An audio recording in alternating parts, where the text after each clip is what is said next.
Ya. Shalom jemaat Tuhan. Sekali lagi yang sebelah sini, shalom jemaat Tuhan. Karena yang sebelah sini, shalom jemaat Tuhan. Puji Tuhan ya, kita hari ini boleh berkumpul, boleh bertemu. Kita mau memperingati satu hal yang luar biasa, kenaikan Tuhan Yesus ke surga. Bukan karena dia meninggalkan kita, tapi untuk menyatakan kuasanya dan dia memberikan kuasanya bagi kita. Baik Tuhan, kita mau sama-sama ambil saat teduh sejenak. Mari kita berdoa secara pribadi, mempersiapkan hati kita untuk masuk dalam ibadah.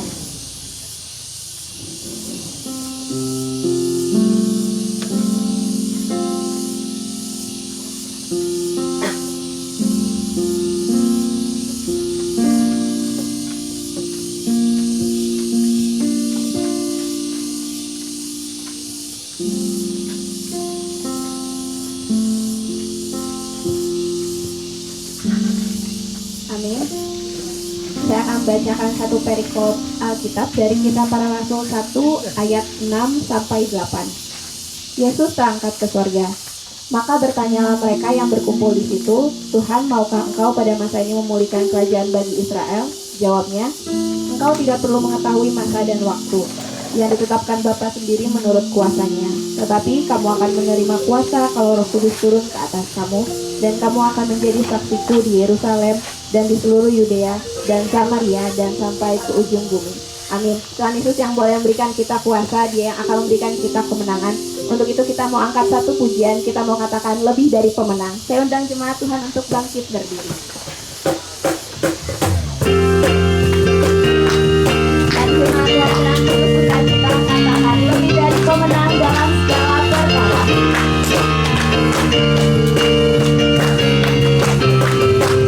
Lebih dari pemenang dalam segala perkara, bisa dikalahkan oleh kuasa darahnya. Jika Allah di pihak kita, siapa dapat melawan? Kita lebih dari pemenang. Katakan lebih dari pemenang.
persilakan jemaat Tuhan untuk kembali duduk. Jemaat Tuhan, ada sukacita? Adik-adik sekolah minggu ada sukacita? Aduh, nggak kedengeran. Adik-adik sekolah minggu ada sukacita? Oke, kita mau terus menyembah Tuhan untuk segala kebaikan yang boleh Dia lakukan bagi kita. Kita mau katakan, Bapa, Engkau sungguh baik.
sungguh besar kasih setia Tuhan.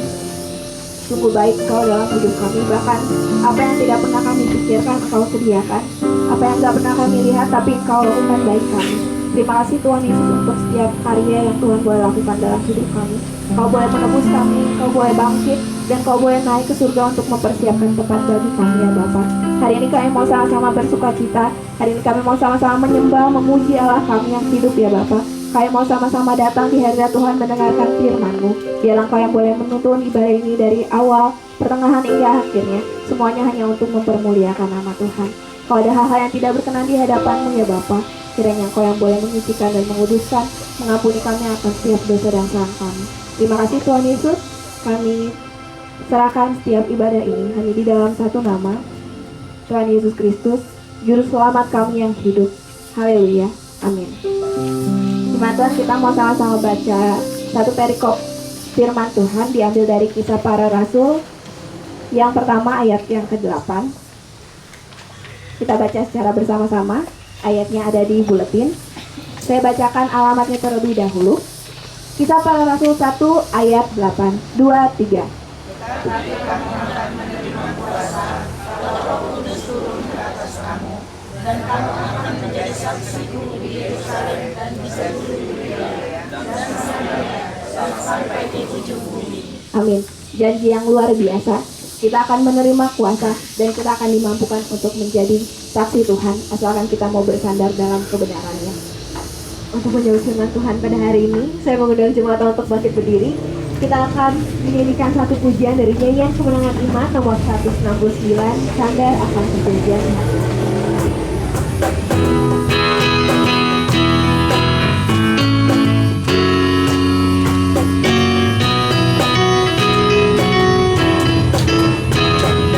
Marilah bersandar pada Al-Masih, pujian dan hormat padanya diberi.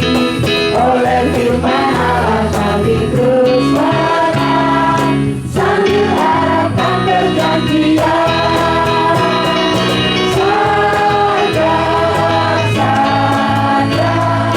Sandar akan perjanjian Tuhan Yesus.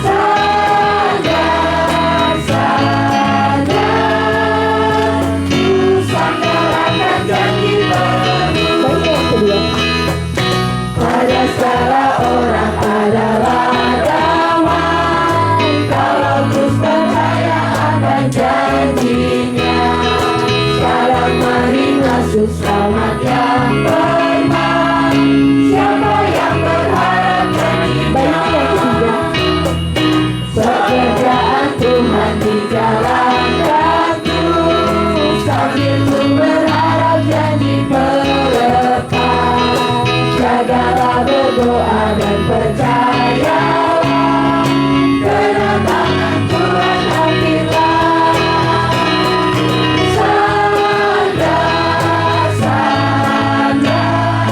Sandar akan perjanjian Tuhan Yesus.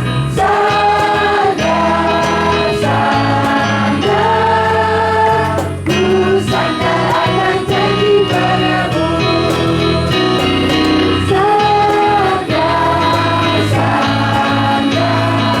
Sandar akan perjanjian Tuhan Yesus.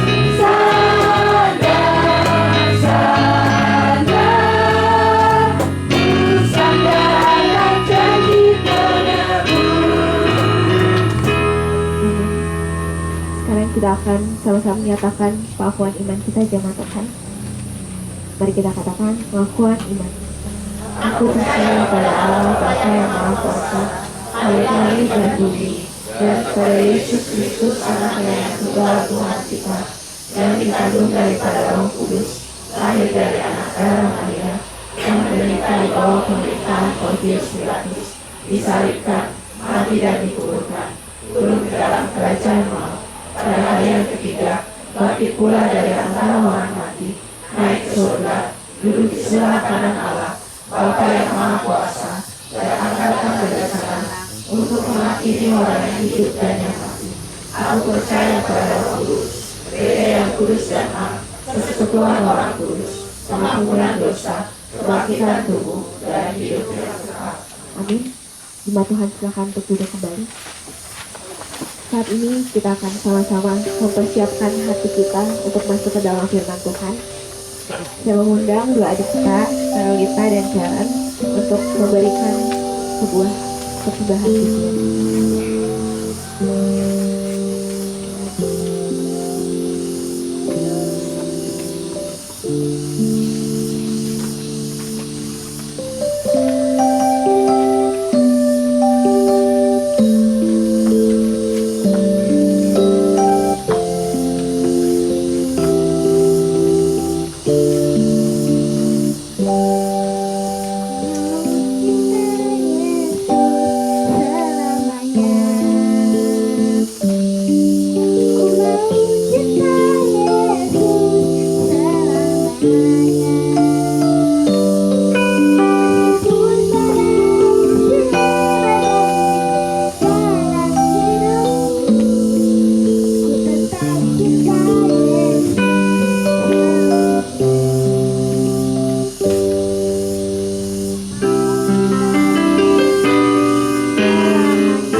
Mati di kayu salib, bangkit, dan hari ini kami memperingati bahwa Engkau naik ke surga, bukan meninggalkan kami, tapi menyiapkan tempat bagi kami yang terbaik bagi setiap orang yang percaya beriman kepada-Mu. Kami juga bersyukur bahwa Engkau memberikan Roh-Mu agar dalam kehidupan kami boleh berjalan dalam hikmat dan tuntunan. Terima kasih Tuhan Yesus, kami bersyukur. Biarlah apa yang kami baca, renungkan, terlebih firman-Mu boleh kami lakukan dalam kehidupan kami. Berbicaralah ya Tuhan, Roh-Mu bekerja di antara kami, sehingga hati kami terbuka lebar untuk menerima kebenaran firman-Mu. Kami percaya dan kami berjalan di dalamnya. Terpujilah nama-Mu Bapa. Kami berdoa juga seluruh tempat ini, seluruh lingkungan ini, kiranya berkat Tuhan, damai sejahtera Tuhan yang akan mengurapi setiap kami. Terpujilah nama-Mu. Dalam nama Tuhan Yesus kami berdoa. Amin. Terima kasih Karen dan Uli.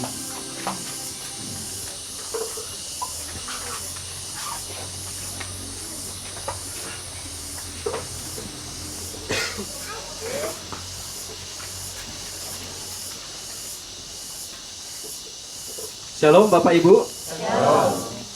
Shalom adik-adik sekolah minggu. Hari ini kita memperingati apa? Ibadah apa namanya ini?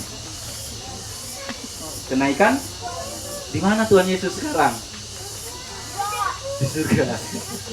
Dia di surga, tapi dia juga memberikan rohnya. Dan dia ada di dalam hati kita. Sama seperti murid Tuhan ketika melihat Tuhan Yesus naik ke surga. Mereka bingung. Halo adik-adik sekolah minggu, coba lihat ke atas. Ada apa di atas? Ada tenda. Ada tenda ya? Ada tenda. Tapi ketika kita memperingati kenaikan Tuhan Yesus, seperti para murid, mereka melihat ke atas, mereka bingung. Ini kok Tuhan Yesus naik terangkat ke surga? Sampai pada akhirnya malaikat Tuhan datang, 2 orang kasih tahu, Yesus yang naik ke surga dan dia akan datang kembali seperti kamu melihatnya. Jadi kita mau mendengarkan kenapa Tuhan Yesus naik ke surga, terus kenapa Tuhan Yesus ada di dunia. Baik Bapak Ibu, mari kita baca dari Kisah Para Rasul. Tadi sudah dibaca, kita baca sekali lagi. Pasal 1 ayat 1 sampai dengan yang ke-11. Saya akan bacakan kepada kita semua. Hai Theophilus, dalam bukuku yang pertama aku menulis tentang segala sesuatu yang dikerjakan dan diajarkan Yesus. Sampai pada hari ia terangkat, sebelum itu ia telah memberi perintahnya oleh Roh Kudus kepada rasul-rasul yang dipilihnya. Kepada mereka ia menunjukkan dirinya setelah penderitaannya selesai. Dan dengan banyak tanda ia membuktikan bahwa ia hidup selama 40 hari ia berulang-ulang menampakkan diri dan berbicara kepada mereka tentang kerajaan Allah. Pada suatu hari ketika ia makan bersama-sama dengan mereka, ia melarang mereka meninggalkan Yerusalem dan menyuruh mereka tinggal di situ menantikan janji Bapa. Yang demikian katanya, telah kamu dengar daripadaku, sebab Yohanes membaptis dengan air, tetapi tidak lama lagi kamu akan membaptis dengan Roh Kudus. Maka bertanyalah mereka yang berkumpul di situ, Tuhan, maukah engkau pada masa ini memulihkan kerajaan bagi Israel? Jawabnya, engkau tidak perlu mengetahui masa dan waktu yang ditetapkan Bapa sendiri menurut kuasanya. Tetapi kamu akan menerima kuasa kalau Roh Kudus turun ke atas kamu, dan kamu akan menjadi saksiku di Yerusalem dan di seluruh Yudea dan Samaria sampai ke ujung bumi. Sesudah ia mengatakan demikian, terangkatlah ia disaksikan oleh mereka, dan awan menutupnya dari pandangan mereka. Ketika mereka sedang menatap langit, waktu ia naik itu, tiba-tiba berdirilah 2 orang yang berpakaian putih dan dekat mereka, dan berkata kepada mereka, hai orang-orang Galilea, mengapa kamu berdiri melihat ke langit? Yesus ini yang terangkat ke sorga, meninggalkan kamu, akan datang kembali dengan cara yang sama seperti kamu melihat dia naik ke sorga. Demikianlah firman Tuhan yang kita baca pada pagi hari ini. Tema yang diberikan kepada saya adalah menerima kuasa untuk memulihkan. Jelas, Kuasa yang dimaksud adalah kuasa Roh Kudus, kuasa Tuhan Yesus itu sendiri. Kuasa Roh Kudus ini saya lihat mentransformasi 3 hal yang ada di dalam hidup manusia. Yang pertama adalah bagaimana Roh Allah menghidupkan roh manusia yang telah mati. Ingat Kejadian pasal 3 ketika manusia melanggar firman Allah, mengambil makanan buah-buahan yang dilarang oleh Allah di Taman Eden, maka manusia itu terpisah dari Allah. Rohnya mati. Yang tadinya hidup bersama dengan Allah, mereka harus disingkirkan, dikeluarkan dari Taman Eden menuju Taman Edan. Tetapi kuasa transformasi daripada roh Allah menghidupkan kembali roh manusia yang telah mati. Dan itu dilakukan hanya oleh satu-satunya Tuhan Yesus Kristus. Yang kedua adalah kuasa Allah mentransformasi tubuh manusia, hidupnya manusia. Ketika Yesus datang ke dunia, dia tidak hanya berbicara tentang rohani, tetapi ketika orang lapar, Tuhan Yesus memberi makan. Ketika orang penyakit kusta, Tuhan Yesus mentahirkannya. Ketika ada orang yang datang lumpuh, Tuhan Yesus memberikan kesempurnaan, memulihkan kaki yang lumpuh. Ketika ada orang yang buta dan sejak kecilnya, Tuhan Yesus menjamah dan mencelikkan matanya. Jadi kelahiran Tuhan Yesus, kedatangan Tuhan Yesus berbicara menghidupkan manusia dari dosa, tetapi dia tidak juga mengabaikan kehidupan jasmania sebagai manusia. Jelas sekali bahwa pelayanan Yesus itu holistik. Dan yang ketiga, kuasa Roh Kudus mentransformasi mengenai jiwa. Manusia yang adalah seperti zombie, berjalan hidup tetapi sebetulnya mati karena jiwanya telah hilang. Diberikan makna yang baru, status yang baru. Kamu adalah garam dunia, kamu adalah terang dunia. Artinya apa? Status baru di mana kita memiliki makna dan tujuan hidup. Maka selalu saya katakan kepada anak muda, ketika engkau sudah percaya Tuhan Yesus, what next? Apa yang Tuhan mau? Apa tujuan hidup kita? Karena ini penting sekali. Amsal mengatakan orang yang gak punya tujuan hidup, liar hidupnya. Tapi orang yang berpegang kepada hukum, mantap hidupnya. Artinya apa? Kuasa Roh Kudus memberikan transformasi, memberi makna baru dalam kehidupan kita. Jiwanya dipulihkan. Ya, diberikan makna dan tujuan hidup. Ini yang saya selalu gumulkan. Tuhan, setelah saya percaya kepada Tuhan, lantas untuk apa saya hidup? Apakah saya hidup? Setelah hidup, tua, mati, sudah, apa begitu saja? Tentu ada sesuatu yang Tuhan mau. Mengapa kuasa Roh Kudus mentransformasi 3 dimensi yang ada dalam hidup manusia ini? Yang pertama, dari pembacaan kita tadi, fakta kuasa pertama di ayat 3. Kepada mereka, ia menunjukkan dirinya setelah penderitaannya selesai. Dan dengan banyak tanda, ia membuktikan bahwa ia hidup. Jadi fakta kuasa pertama, Yesus bangkit dan menampakkan diri selama 40 hari. Jadi sebetulnya kalau ada orang yang tidak percaya kepada Yesus, ini agak kebangetan. Kenapa? Jelas sekali bahwa kehadiran Yesus tercatat di dalam sejarah. Bahkan hari ini kita hari merah, karena apa? Di kalender kita tercatat kenaikan Yesus Kristus Isa Al-Masih. Artinya secara sejarah dunia itu diakui. Dan ketika kedatangan Yesus di tengah-tengah dunia ini, setelah dia mati di kayu salib, dia menampakkan diri 40 hari selama yang ada dia di bumi ketika dia sudah mati di kayu salib. Mungkin ini juga yang menjadi alasan, oh ada acara 40 harian setelah kematian. Kan biasa itu, kemarin itu saya ke arah Subang, di situ saya diundang acara 40 harian setelah kematian. Ya mungkin yang mengacu kepada Tuhan Yesus juga menampakkan diri sampai 40 hari. Dan seringkali orang pakai teologinya begini, oh iya 40 hari dia masih ada di sekitar kita, rohnya masih ada di sekitar kita. Dan Yesus bukan hanya rohnya, tetapi raganya menampakkan diri kepada para murid, supaya orang-orang percaya, dia mati, dia bangkit pada hari yang ketiga. Apa tindakan Yesus setelah bangkit dari kematian selama 40 hari? Dia ketika para murid, ketika Yesus ditangkap, diadili, mati di kayu salib, para murid kocar-kacir, tak tentu arahnya, ketakutan, terpencar satu dengan yang lain. Tapi pada hari yang ketiga, ketika kekhawatiran mereka melanda, tiba-tiba Yesus hadir di tengah-tengah mereka.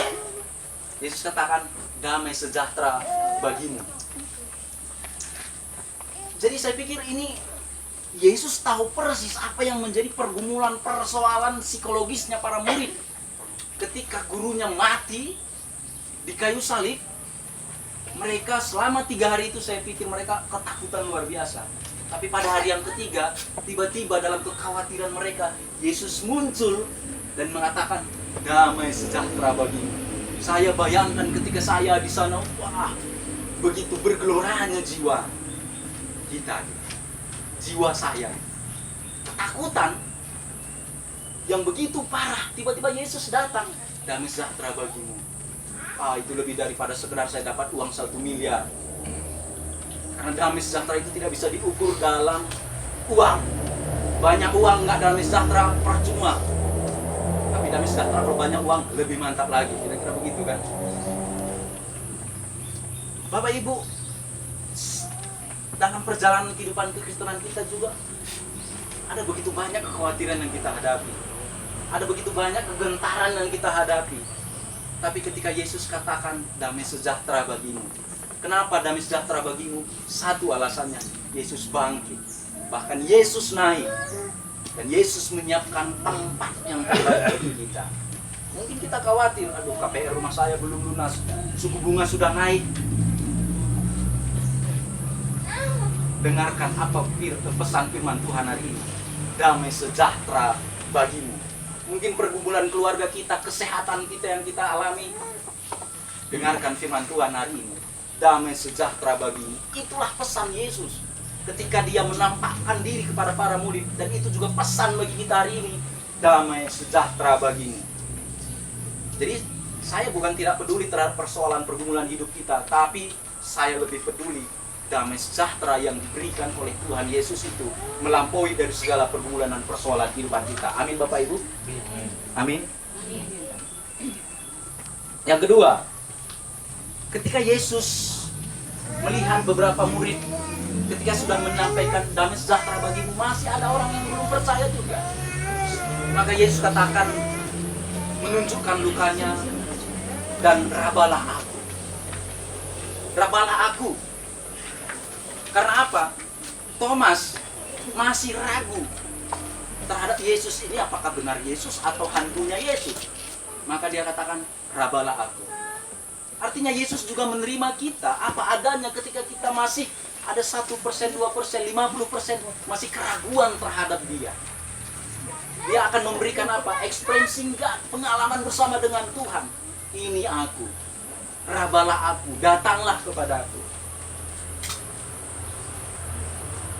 Seberapa sering saya harus akui, saya sering kali ragu terhadap janji-janji firman Tuhan.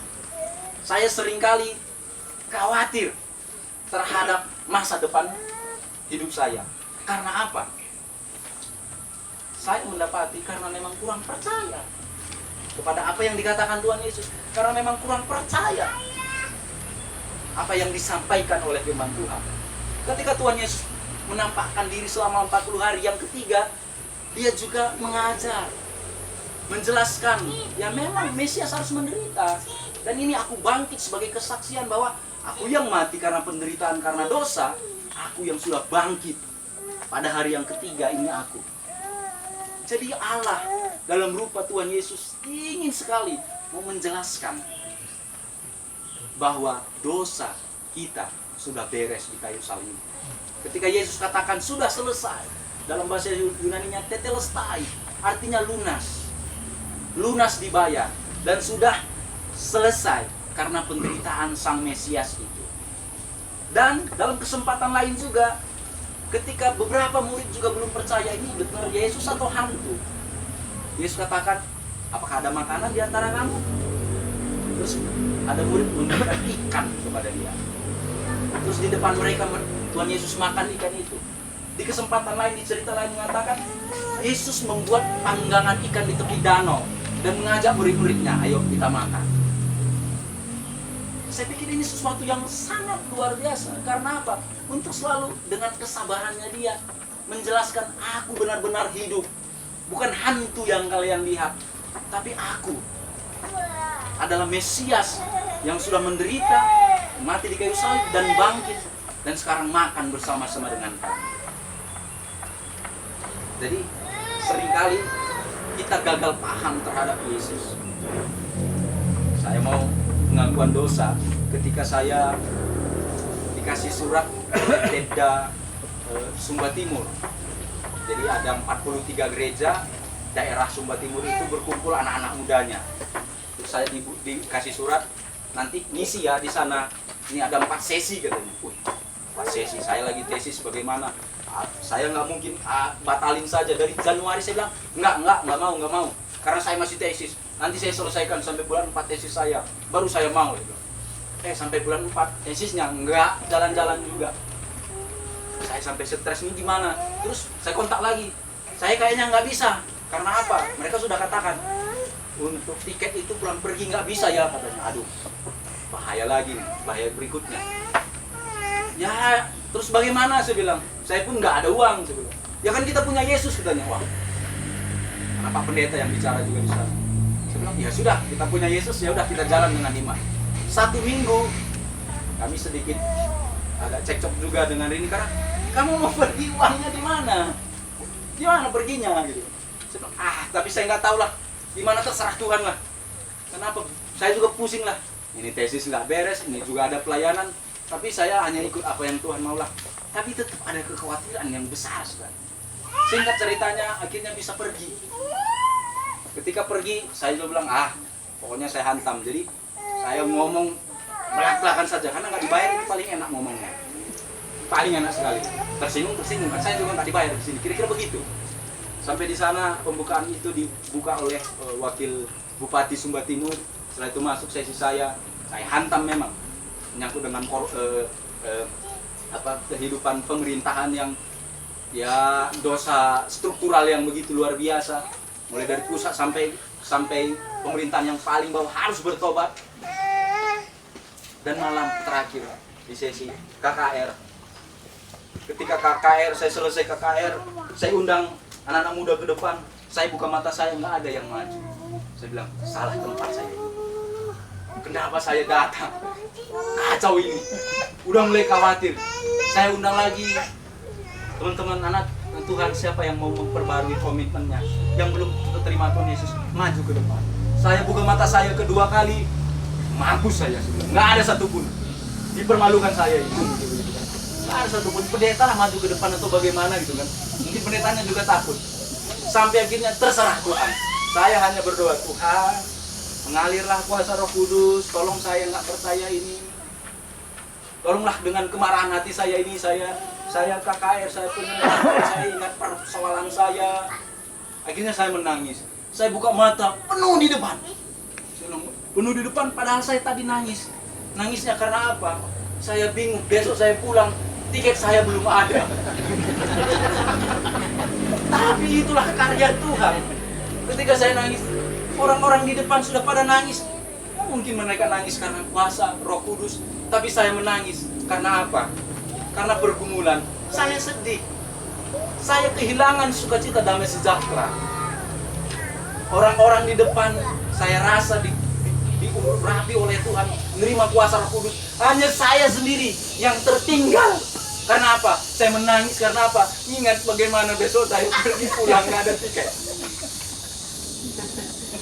Tapi orang-orang depan, akhirnya karena ada banyak orang di depan, hati saya terhibur. Nggak apa-apa, nggak pulang pun nggak apa-apa. Nanti istri saya telepon saja, saya belum bisa pulang karena ada tiket.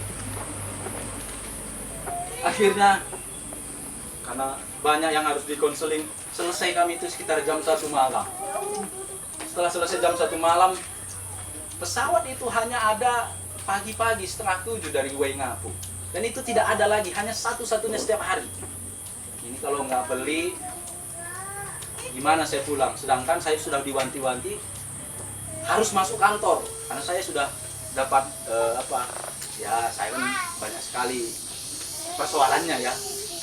Kalau banyak sekali persoalan, pokoknya kalau nggak datang hari ini, udah nggak usah lagi masuk kantor, kira-kira begitu. Keluar aja kamu, kira-kira begitu.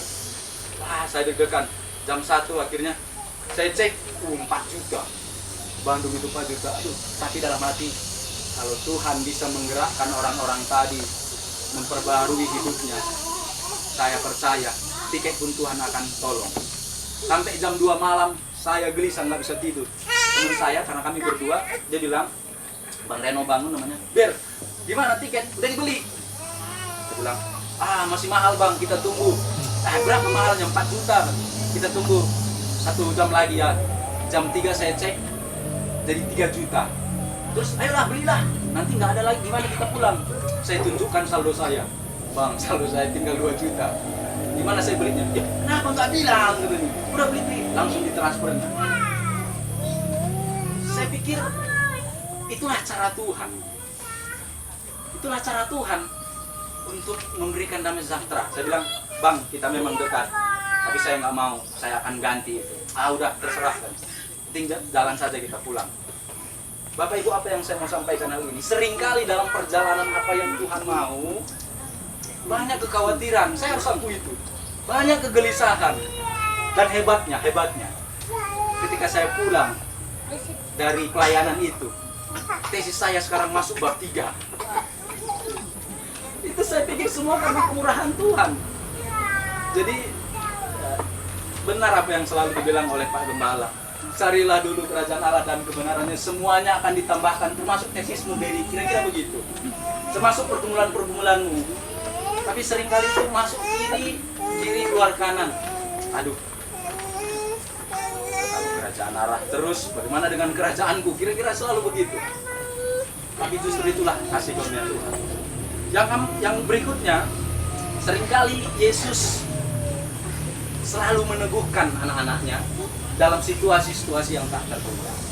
Karena apa? Ada satu janji yang tidak bisa kita tawar lagi, adalah amanat agung.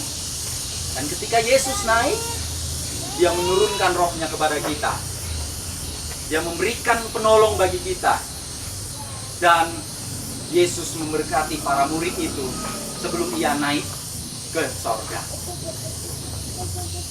Ya, Bapak Ibu, ini adalah fakta pertama bagaimana Yesus menampakkan diri selama 40 hari ketika ia bangkit dari kematian. Fakta yang kedua, ayat 9. Sesudah ia mengatakan demikian, terangkatlah ia disaksikan oleh mereka dan awan menutupnya dari pandangan mereka. Jadi Yesus naik ke surga ini disaksikan oleh banyak pasang mata. Kalau tadi dia naik ke surga dan itu hanya disampaikan oleh 1-2 orang, maka kesaksian 1-2 orang itu bisa diragukan. Tetapi Yesus ketika dia naik ke surga disaksikan oleh banyak pasang mata. Ini yang membuat kita seharusnya yang kita saya orangnya logis, saya orang hukum, maka saya harus ada saksi baru dalam sesuatu perkara ini bisa diambil keputusan. Maka kita selalu percaya kepada Yesus karena apa? Ada fakta bahwa Yesus naik ke surga disaksikan oleh banyak pasang mata. Ada catatan Lee Strobel namanya. Lee Strobel ini seorang ateis. Dia orang dia seorang wartawan. Dia ingin mau membuktikan bahwa Yesus dan iman Kristen itu bohong, palsu. Maka dia dengan segala kepintarannya menyusun dokumen-dokumen tentang Yesus yang mau membuktikan bahwa Yesus bohong dan kenaikannya iman Kristen itu bohong. Sampai dia mendapatkan satu kesimpulan, fakta yang mewujudkan dia, Yesus benar ada, iman Kristen benar-benar ada. Sampai akhirnya dia yang seorang ateis mengambil keputusan untuk percaya kepada Yesus.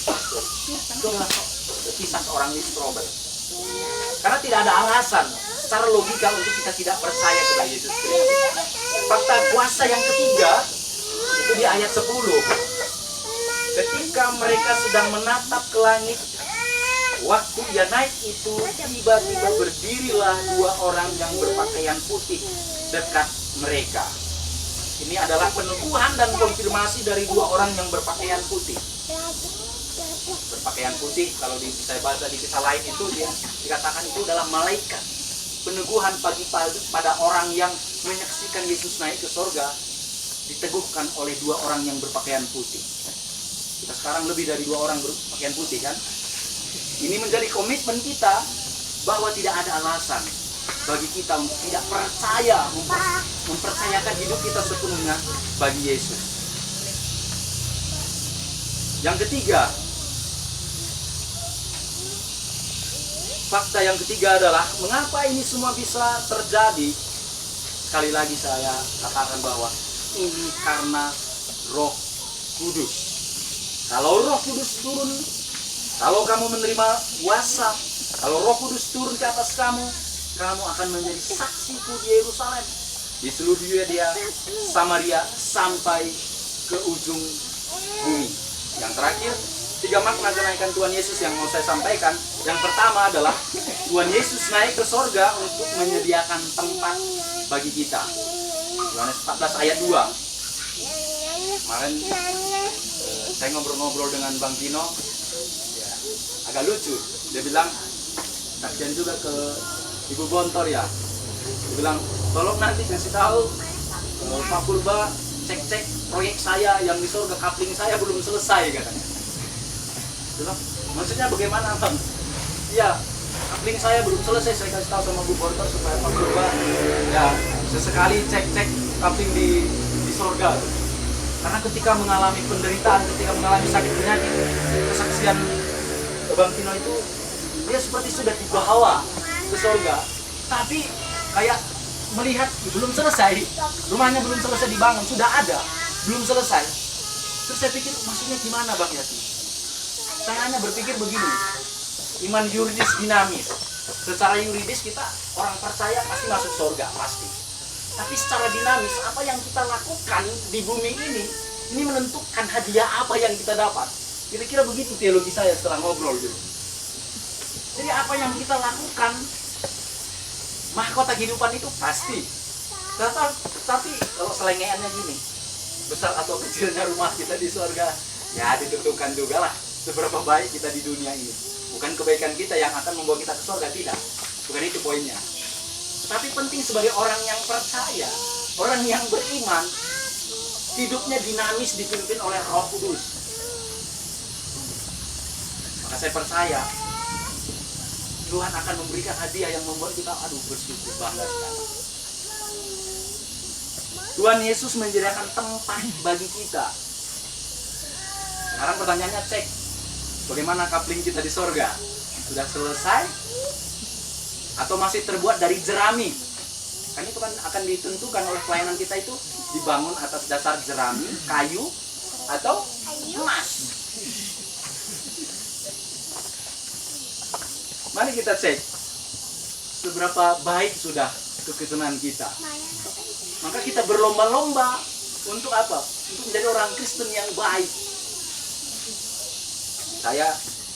Salah satu visi yang Tuhan berikan adalah di kantong kekristenan, entah itu Papua, NTT, dan beberapa tempat itu, kekristenan itu sudah lama sekali hidup gitu, sudah hadir gitu. Tapi lihat faktanya, AIDS tertinggi itu justru di dalam tempat kekristenan, kantong-kantong Kristen tadi. Terus saya lihat lagi yang kedua, SDM yang paling rendah, bukan saya merendahkan orang yang di daerah. Kehidupan yang ekonomi yang rendah, sosial rendah, itu justru ada juga di kantong-kantong Kristen. Maka saya bertanya, apa ini yang terjadi? Kenapa? Jangan sampai kekristenan kita juga tidak mentransformasi kehidupan kita. Saya tidak sedang menghakimi, tapi kira-kira yang menjadi di benak saya, apa yang terjadi? Kenapa begini terjadi? Karena saya percaya orang yang percaya kepada Kristus, hidupnya itu ditransformasi. Tapi kalau seandainya di dalam kantong kekristenan itu masih banyak AIDS, masih banyak kemelaratan, jangan-jangan ada sesuatu yang belum beres, yang perlu kita bereskan. Bagaimana dengan kehidupan kita? Yang kedua, tiga makna kenaikan Tuhan Yesus yang kedua adalah Tuhan Yesus menyediakan kuasa, Roh Kudus. Kalau Tuhan memang suruh kita kemanapun, jangan pernah bantah. Saya sekarang takut untuk membantahnya. Kata Tuhan ke sana, ya sudah jalan saja. Nanti gimananya saya juga nggak tahu. Tapi kalau Roh Kudus yang suruh, maka Roh Kudus yang akan urus. Kalau Tuhan yang utus, Tuhan yang urus. Saya selalu percaya itu. Yang ketiga, yang terakhir, Yesus memberi pengharapan Ia akan datang menjemput kita. Ayat 11 tadi dikatakan, dan berkata kepada mereka, hai orang-orang Galilea, mengapa kamu berdiri melihat ke langit? Yesus ini yang terangkat ke sorga meninggalkan kamu, akan datang kembali dengan cara yang sama, seperti kamu melihat Dia naik ke sorga. Yesus akan datang. Pasti. Kapan?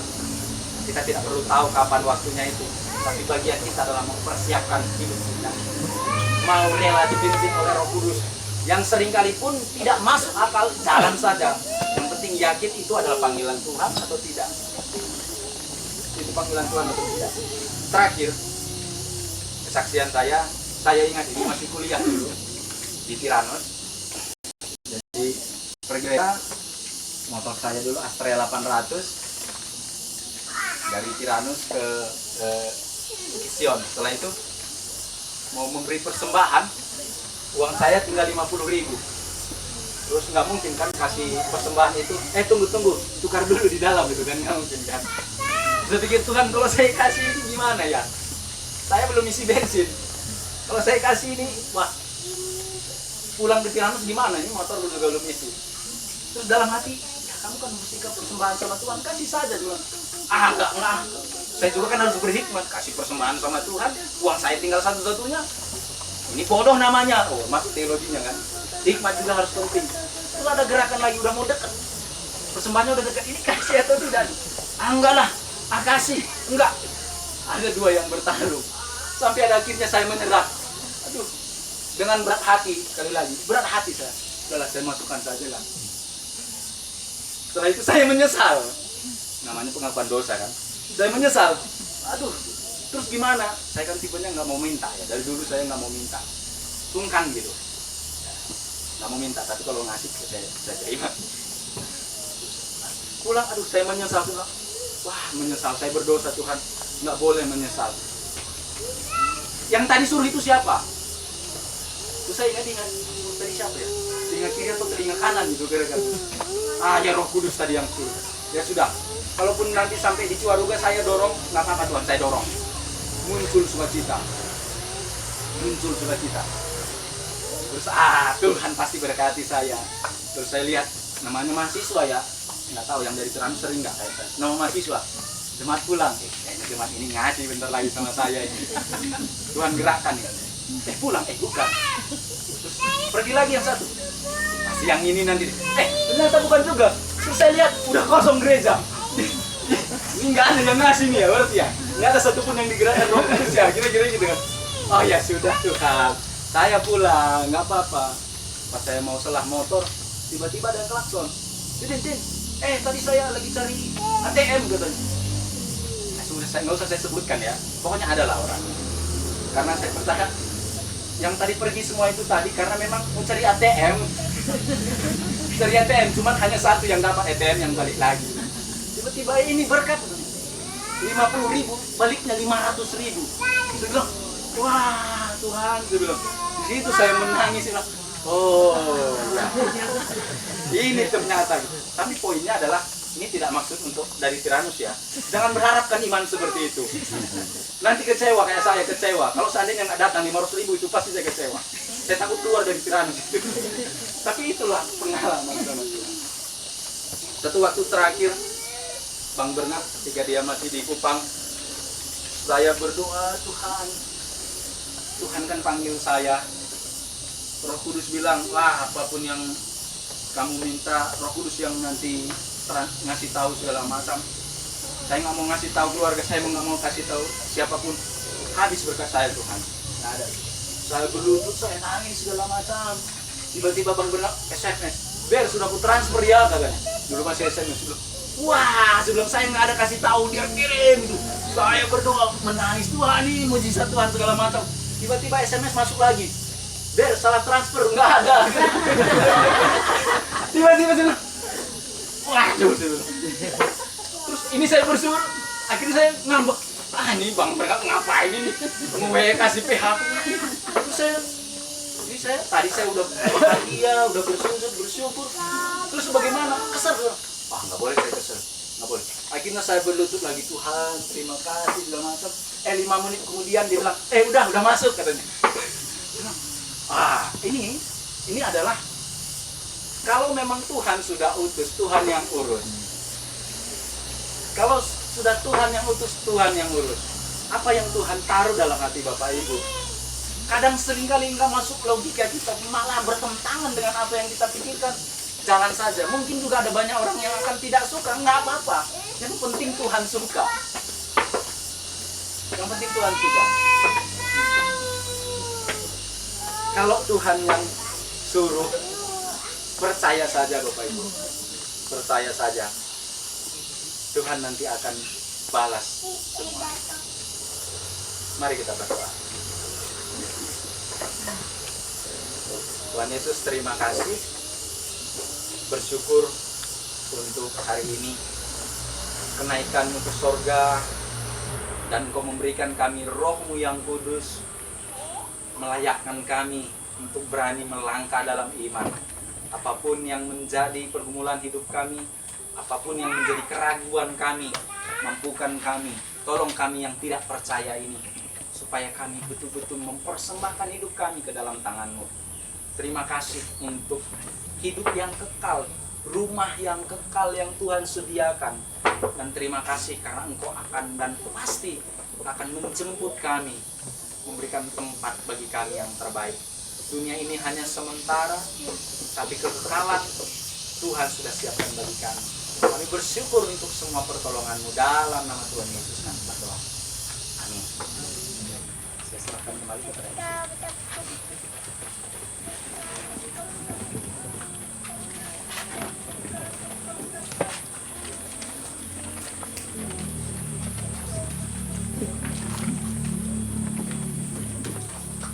Ya, kita bersyukur untuk firman Tuhan yang boleh kita dengar.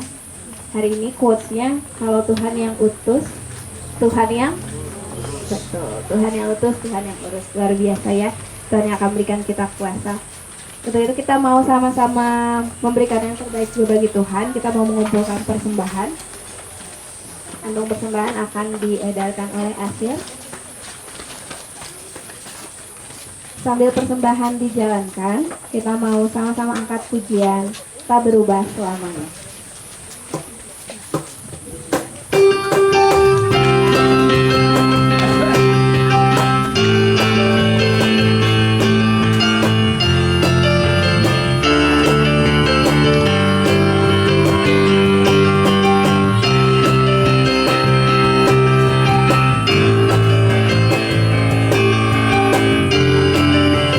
Kita katakan sekarang ku persembahkan di hadapan-Mu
akan masuk dalam doa syafaat yang akan dipimpin oleh Bapak Matius.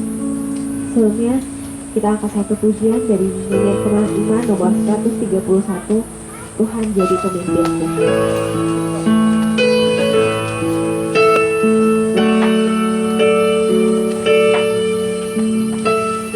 Kita mau katakan, tenanglah ini hatiku.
Sungguh Tuhan, kami sangat bersyukur hari ini kami boleh ingatkan tentang satu peristiwa yang besar, bagaimana Tuhan menyatakan kuasa Tuhan naik ke surga dengan sebuah janji yang diberikan bagi kami.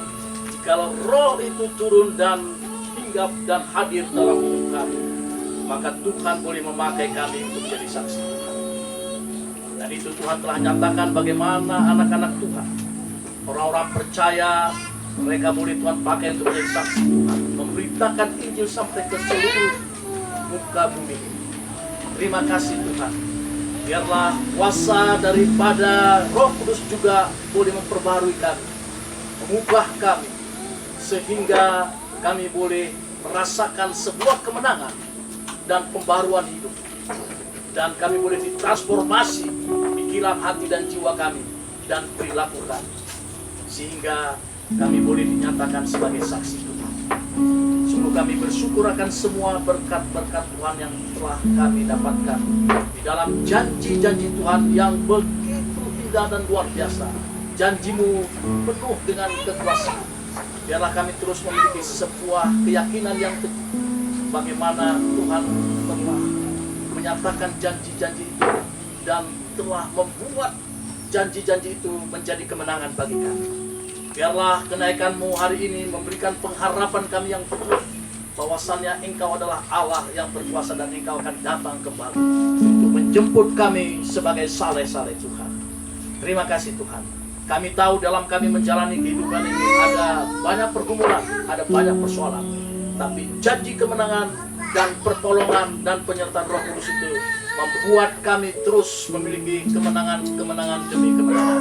Kami adalah orang-orang yang memiliki kemenangan itu sebagai pemenang. Terima kasih Tuhan. Kalau kami menaikkan pujian, kami adalah orang pemenang. Biarlah itu terus mendorong kami sebagai orang-orang yang terus berjalan di dalam situasi apapun, keadaan yang bagaimanapun rupanya. Kami tetap berjalan di dalam iman percaya kami kepada Yesus Kristus yang memberikan pertolongan, memberikan berkat, memberikan kesembuhan, memberikan damai sejahtera, memberikan keselamatan, bahkan menaungi dalam perjalanan hidup kami. Kau melihat pergumulan kami masing-masing Tuhan. Kalau ada yang sakit, pemulihan daripada Tuhan boleh menyembuhkan mereka. Kalau ada yang berkekurangan, pemulihan daripada Tuhan boleh mempercukupkan, memberkati, bahkan memberikan kelimpahan. Kalau ada persoalan-persoalan dalam hati yang tidak damai, biarlah damai sejahtera Tuhan memenuhi hati kami, memenuhi kehidupan kami, sehingga kami terus berjalan dalam iman percaya kami. Pakai terus hidup kami Tuhan untuk menyaksikan berita keselamatan daripada Yesus Kristus. Terpuji nama Allah, dalam nama Tuhan Yesus kami berdoa, haleluya, amin. Kita akan mengakhiri ibadah kita pada hari ini. Saya mengundang jemaat Tuhan untuk bangkit berdiri dan mengundang Bapak Gembala untuk menutup kita dalam doxologi dan doa berkat.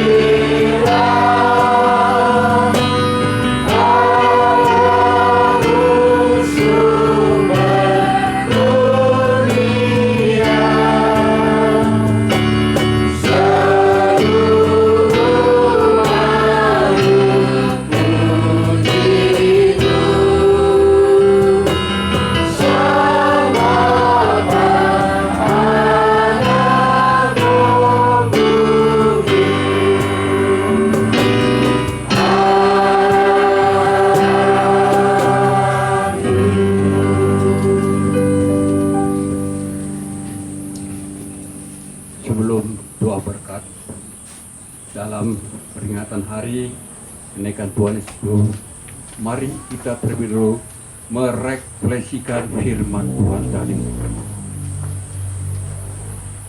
Tidak hanya cukup dengar, tahu, dan memberitakannya,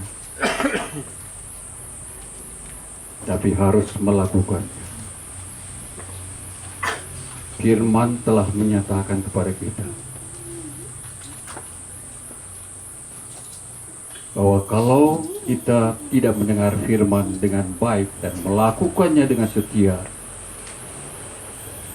maka yang kita peroleh kutuk.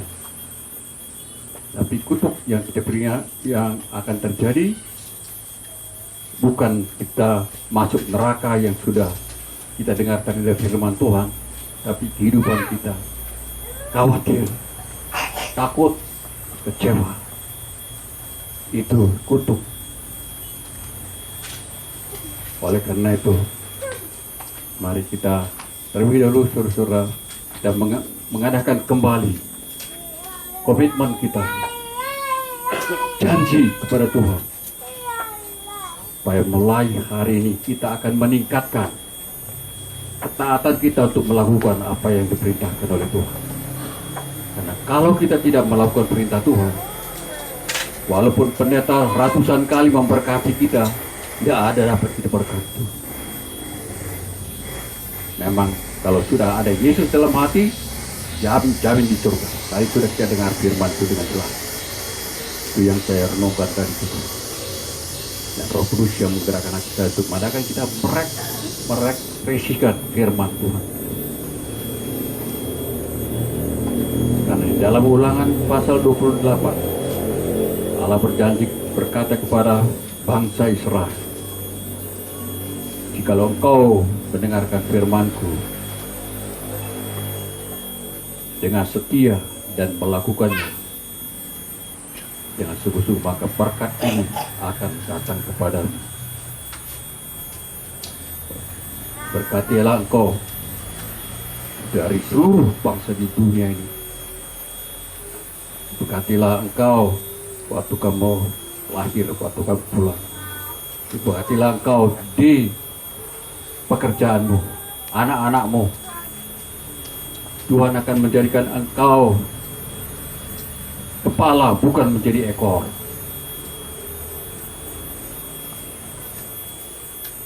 Tuhan akan mengangkat engkau naik, tidak turun, jikalau engkau mendengarkan firman Tuhan dan melakukannya dengan setia.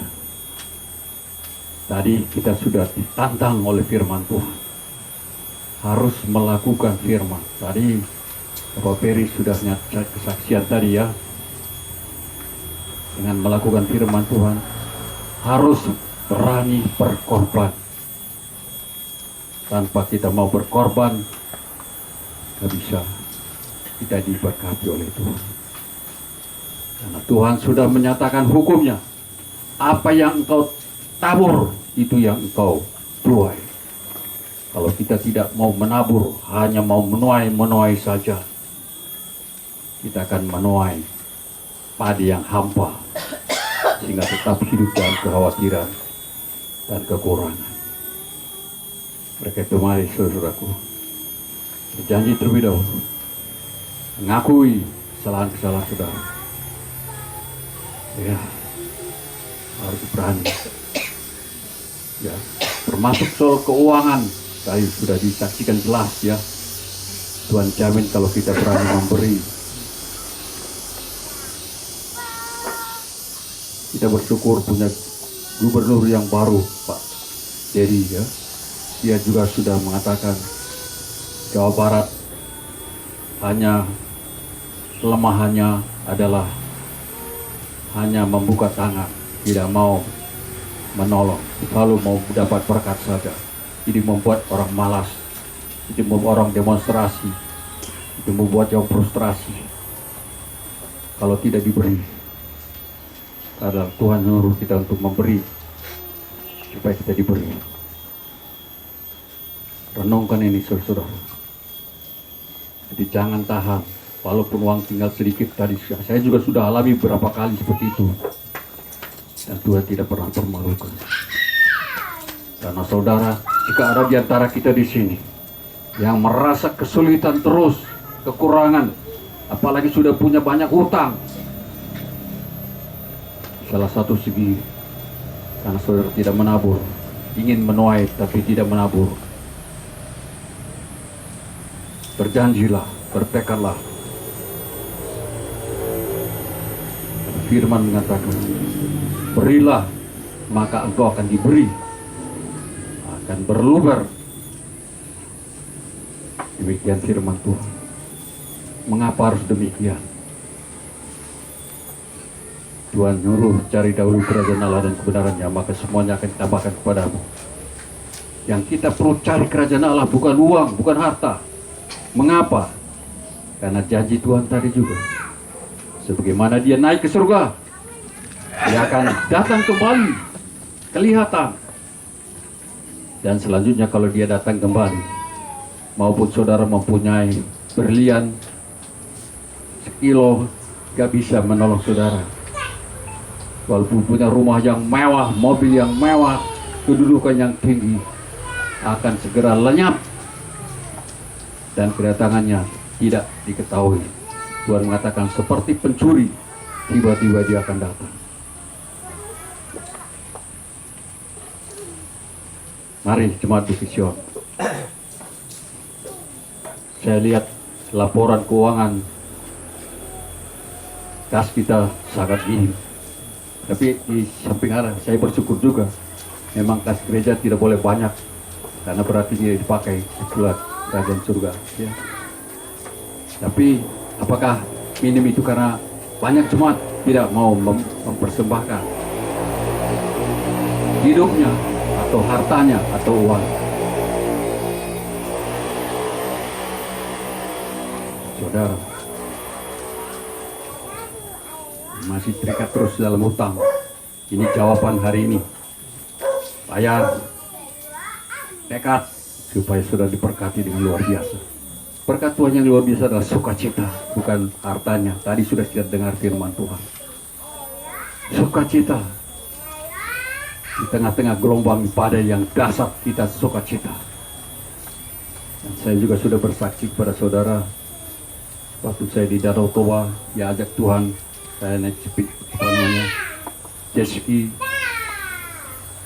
dibanting-banting, diancam oleh tenggelam, gelombang yang mengerikan, tapi sukacita. Ya. Demikian juga dalam hidup ini. Mari berjanji kita akan komitmen di hadapan Tuhan. Masing-masing Tuhan, mulai sekarang aku akan melakukan perintah Tuhan. Tolong saya, berdoa sekarang, tolong saya. Hilangkan rasa khawatir, takut. Dan untuk itu saudara berdoa minta Roh Kudus ya dicurahkan atas hati kita. Kalau Roh Kudus memenuhi hati kita, kita akan diberi buah roh. Kasih kepada Allah. Kalau kita buktinya kasih kepada Allah, ya kita harus rela memberi kepada Tuhan apa saja pun, nyawa kita pun kalau dia minta kita kasih seperti Yesus sendiri. Mari kita merefleksikan firman Tuhan tadi. Apalagi hanya harta, uang, tenaga, waktu kecil itu. Mari kita semangat untuk mempersembahkan tubuh kita yang hidup dan yang kudus, yang berkenan kepada Allah. Haleluya. Masing-masing sungguh-sungguh saudara kita mengaku dosa kita di hadapan Tuhan. Peri tadi sudah mengaku dosanya sehingga dia diberkati oleh Tuhan dan melakukan dan berrela berkorban apapun yang terjadi, dan kita sudah melihat buktinya. Saya tahu beberapa jemaat di sini juga sudah banyak melihat itu. Saya tidak dengar lagi kabar-kabar seperti ini.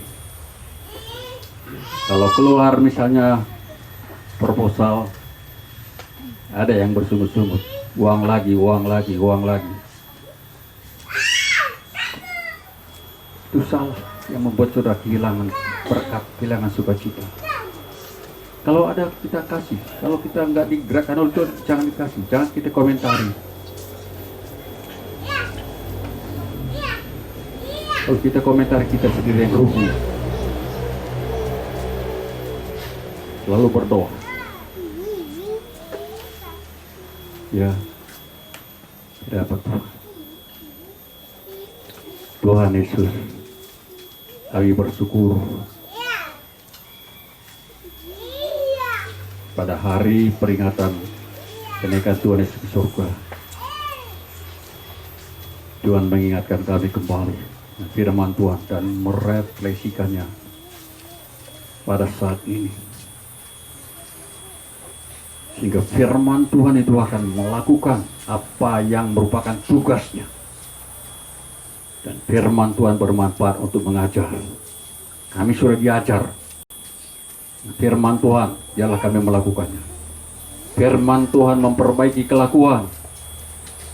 Biar firman Tuhan, setelah firman Tuhan itu menyatakan kesalahan kami, dan firman Tuhan sudah menyatakan kesalahan kami hari ini, biar kami perbaiki, dan firman Tuhan memperbaiki kelakuan, biar kami juga memperbaiki kelakuan kami, dan mendidik kami ke dalam kebenaran, hidup dalam kebenaran, dan tidak mengulangi lagi kesalahan dan dosa yang kami lakukan selama ini.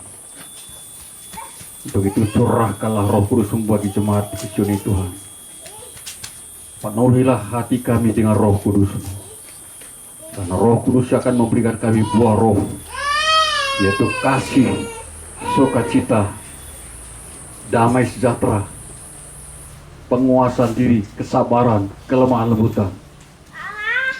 Maka itu yang merupakan sumber sukacita kami senantiasa dan siap menyambut kedatangan Yesus yang kedua kalinya. Kapanpun Tuhan mau datang, kami sambut. Tuhan, terima kasih atas pembaruan yang Kau lakukan. Terpujilah Kau untuk selamanya dan selama-lamanya. Jemaat yang dikasihi oleh Tuhan, marilah buka hati kita. Lihatlah tangan Yesus yang penuh dengan berkat, yang mau diberikan hanya kepada orang yang mau melakukan firman Tuhan, bukan karena dia pilih kasih. Semua terima kasih. Dan terimalah berkat. Kasih karunia Yesus Kristus, Tuhan dan Juru Selamat kita yang hidup, dan kasih Allah Bapa yang menciptakan langit, bumi, lautan isinya, persekutuan dengan Roh Kudus turun atas kita sekalian saat ini dan sampai selama-lamanya, menyertai kita kemanapun kita berada, dimanapun kita berada. Di dalam nama Allah Bapa, Putra, dan Roh Kudus. Amin.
Izinkan Tuhan, jangan beranjak terlebih dahulu.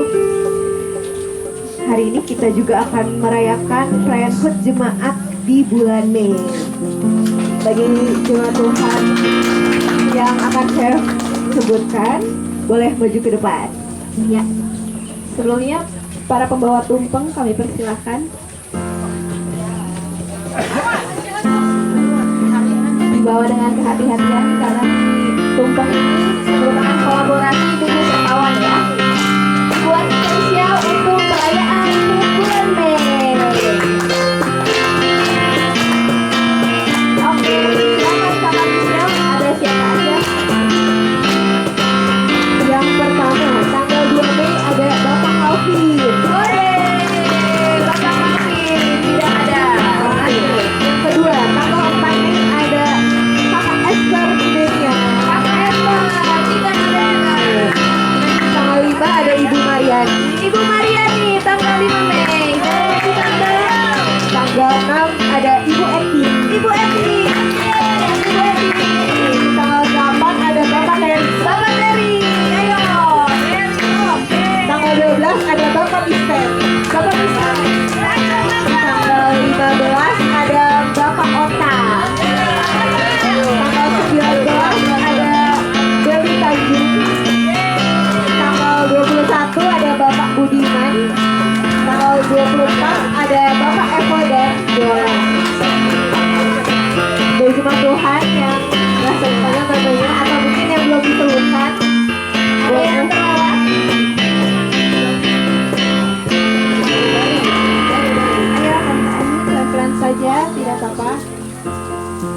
Ya, dan juga karena bulan Mei, spesial kita merayakan HUT GKII Bukit Sion yang ke-59. Kita kuis dulu ya. Coba, yang paling cepat menjawab, angkat tangan dan jawabannya benar akan mendapatkan hadiah dari tim acara. Uang cash. Ya, uang cash ya. Akan mendapatkan uang cash sebesar Rp50.000 ya. Menarik. Ya, pertanyaannya adalah tanggal berapa ulang tahun GKII Bukit Sion ya. Sabar ya. Ya. Tanggal berapa? Udah ulang tahun udah dapat tumpang. Kalau saya jawab ya. Tanggal berapa ulang tahun GKII Bukit Sion?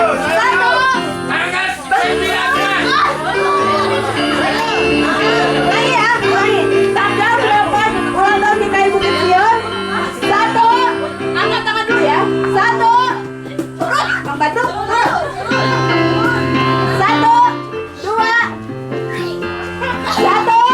2, 3. Ya, Bang Bandung. Tanggal 19. Betul.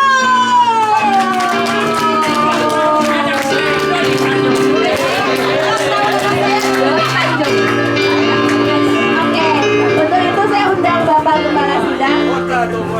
Kita akan potong tumpeng ya. Jadi karena adanya tumpeng kita tidak ada tiup lilin ya. Jemaat Tuhan yang ulang tahun 2 Mei. Silakan.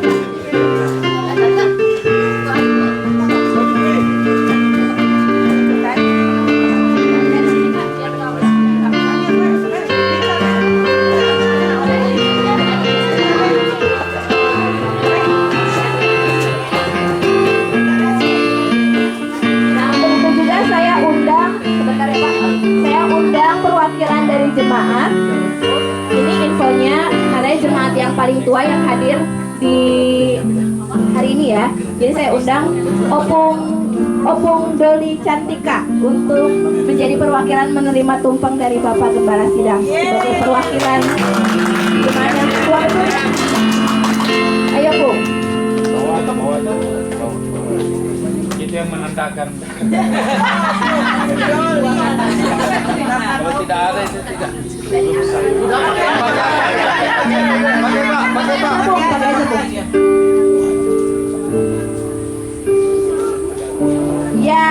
boleh tepuk tangan semuanya. Boleh diberikan lauknya betul, lauknya betul. Jangan nasi aja. Ya betul. Tempe Pak, tempe. Ada yang juga boleh Pak. Jangan banyak-banyak Pak.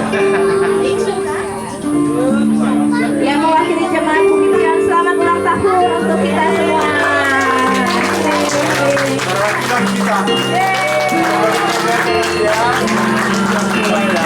Ya, sebelumnya kita foto dulu ya, mungkin boleh bapak-bapak geser semuanya.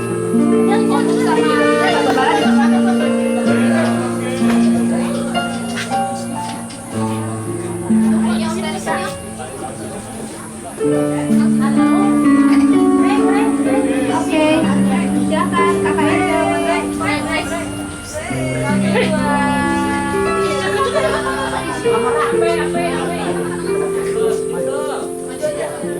Satu, dua, tiga,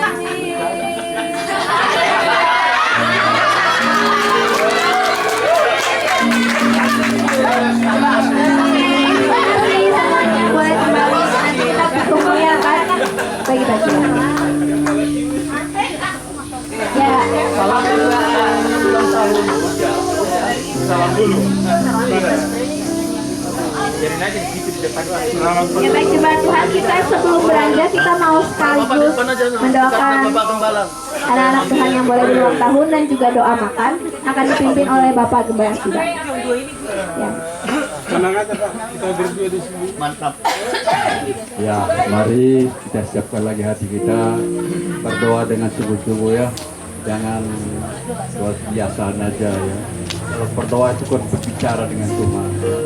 harus kita dengan iman, dengan yakin, baru kita rasakan. Mari kita berdoa. Bapa kami yang ada dalam surga, yang menciptakan langit, bumi, lautan dan isinya. Kami memuliakan Tuhan dan meninggikan Tuhan, karena kemurahan Tuhan telah kami rasakan teristimewa dalam pengorbanan Putra yang tunggal, Yesus Kristus Tuhan dan Juru Selamat kami hidup, namun telah dibangkitkan kembali sebagai bukti bahwa Tuhan Yesus sudah berhasil menyelamatkan orang-orang berdosa, kami semua orang berdosa yang percaya kepada Tuhan Yesus dari hukuman dosa dan maut, dan telah memberikan kami hidup yang kekal, telah mengampuni dosa kami, telah menyucikan kami dari segala kejahatan, dan memberikan kami hidup yang baru dengan baptisan Roh Kudus, pengurapan Roh Kudus yang memenuhi hati dan kehidupan kami. Terima kasih Bapa, kami bersyukur juga pada hari ini, pada bulan ini ada beberapa jemaat Tuhan yang berulang tahun.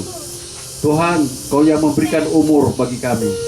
Tidak ada siapapun yang dapat memperpanjang umur kami satu menit pun. Demikianlah firman Tuhan. Kami hidup karena seizin Tuhan. Biarlah mereka khususnya ulang tahun hari ini, Tuhan akan mengingatkan mereka, memberkati mereka untuk mempergunakan sisa-sisa hidup di dalam dunia ini, supaya pada saat kedatangan Yesus yang kedua kalinya, kami akan mendapatkan mahkota yang indah dan pahala-pahala yang luar biasa dari Tuhan. Bukan hanya mereka, kami juga semua di sini. Tuhan, terima kasih, inilah kami Tuhan, pakailah kami bagaimana yang Tuhan kehendaki, karena kami ini bukan milik kami lagi, karena kami sudah disalibkan bersama dengan Kristus, sehingga hidup kami hari ini adalah hidup yang baru. Dia Tuhan, milik Tuhan. Kami ini adalah hamba Allah. Hamba harus melakukan apa yang dikehendaki oleh tuannya.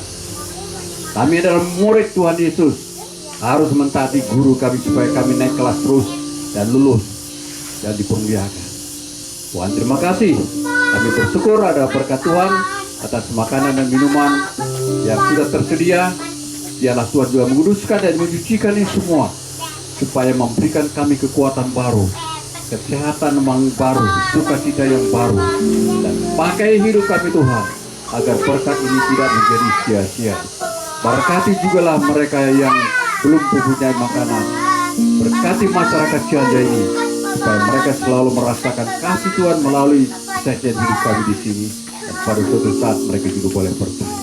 Kami sambut berkat ini dengan seluruh ucapan syukur di dalam nama Tuhan Yesus kami berdoa. Haleluya. Amin.